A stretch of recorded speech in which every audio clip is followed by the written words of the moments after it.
വിനേട്ടനെ സർജറിക്ക് വേണ്ടി ഓപ്പറേഷൻ തിയേറ്ററിലേക്ക് മാറ്റാൻ പോവുകയാ. പക്ഷെ കാശടക്കാതെ സർജറി നടത്താൻ കാശൊക്കെ അടച്ചിട്ടുണ്ട്. ആരാ? വിസ്മയ തിരിച്ചു വന്നോ? ചേച്ചി വന്നിട്ടില്ല, പക്ഷെ ആരും ഓൺലൈനായി കാശടച്ചിട്ടുണ്ട്.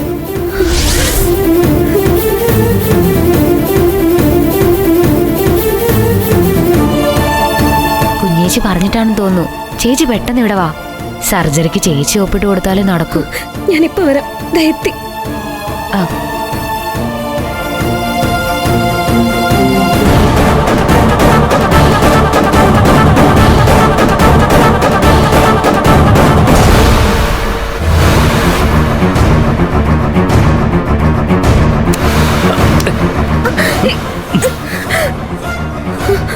നീ ഇതെവിടെ പോകുന്നു?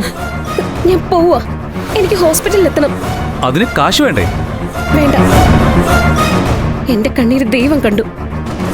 വിനേട്ടനെ രക്ഷിക്കാനുള്ള കാശ് അവിടെ എത്തി. അബോധാവസ്ഥയിൽ കിടക്കുകയാണെങ്കിലും എന്റെ വിനേട്ടന്റെ നല്ല മനസ്സ് കാരണം എന്റെ ശരീരം നിനക്ക് അടിയറവ് വെക്കേണ്ടി വരാത്തത്. അങ്ങോട്ട് മാറി നിൽക്ക്. ഞാൻ പോട്ടെ. അങ്ങനെ അങ്ങ് പോവാൻ വരട്ടെ. ഇതുവരെ വന്നതല്ലേ, ഇനി ഇവിടത്തെ കാര്യം കഴിഞ്ഞിട്ട് നീ പോയാ മതി. എന്നെ കൊതിപ്പിച്ച് നീ അങ്ങനെ പോവില്ലടി. എനിക്ക് ഹോസ്പിറ്റലിൽ എത്തണം. പറയുന്നത് കേക്കടി.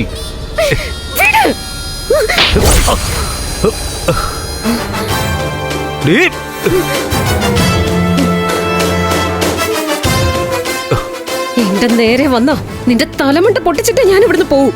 എടീ, നീ വലിയ പുണ്യാളത്തിയൊന്നും ചമയണ്ട. കാശിന് വേണ്ടി എന്തിനും തയ്യാറായി കേറി വന്നവളാ നീ. അതെടാ, എനിക്കെന്റെ ശരീരത്തെക്കാൾ വലുതാ എന്റെ വിനേട്ടന്റെ ജീവൻ. ഒന്നുമില്ലാത്ത ഈ അനാഥ പെണ്ണിന് ഒരു ജീവിതം തരാൻ തയ്യാറായ വിനേട്ടനേക്കാൾ വലുതല്ല എനിക്ക് ഈ ഭൂമിയിൽ മറ്റൊന്നും. നിന്നെ പോലെ ഗതികെട്ട പെണ്ണിന്റെ മടിക്കുത്തിന് വില പറയുന്നവനല്ല എന്റെ വിനേട്ടൻ. നിവർത്തികേട് കൊണ്ട് തുച്ഛമായ ശമ്പളത്തിന് ജോലിക്ക് വരുന്ന പെൺകുട്ടികളുടെ ദാരിദ്ര്യവും ദൗർബല്യവും ചൂഷണം ചെയ്ത് സ്വന്തം കിടപ്പറയിൽ എത്തിക്കുന്ന നിന്നെ പോലുള്ള നീചനല്ല വിനേട്ടൻ. ഒരു തങ്കം പോലുള്ള മനുഷ്യന്, മറ്റുള്ളവരുടെ മനസ്സറിയുന്ന മനുഷ്യൻ. നീ പെണ്ണിന്റെ മാംസം കൊതിക്കുന്ന മൃഗമാ. മൃഗം മാത്രം. അടുത്തു പോവരുത് പറഞ്ഞില്ലേ? ഇതുകൊണ്ട് നിന്റെ തല അടിച്ച് പൊളിക്കും ഞാൻ. നീ പറഞ്ഞില്ലേ ഓരോ അരിമണിയിലും അത് തിന്നേണ്ടവന്റെ പേരെഴുതി വെച്ചിട്ടുണ്ടെന്ന്? അതുപോലെ നിന്നെ പോലുള്ള ഓരോ മനുഷ്യ മൃഗത്തിന്റെ കവളിലും എഴുതി വെച്ചിട്ടുണ്ട് ഏത് പെണ്ണിന്റെ കൈ കൊണ്ട് അടി കൊള്ളേണ്ടതെന്ന്. വഴി മാറട മൃഗമേ.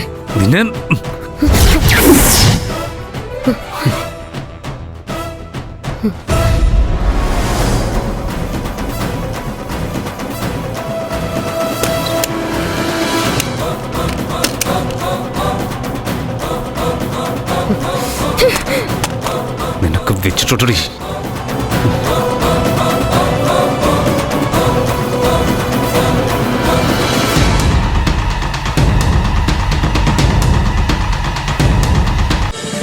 ഫ്ലവേഴ്സ് ഒരുക്കുന്ന കാഴ്ച വസന്തം യൂട്യൂബിൽ പ്രേക്ഷകർക്ക് ലൈവായി കാണാം. ഫ്ലവേഴ്സ് കോമഡിയിൽ ജോയിൻ ചെയ്യൂ, ആസ്വദിക്കൂ.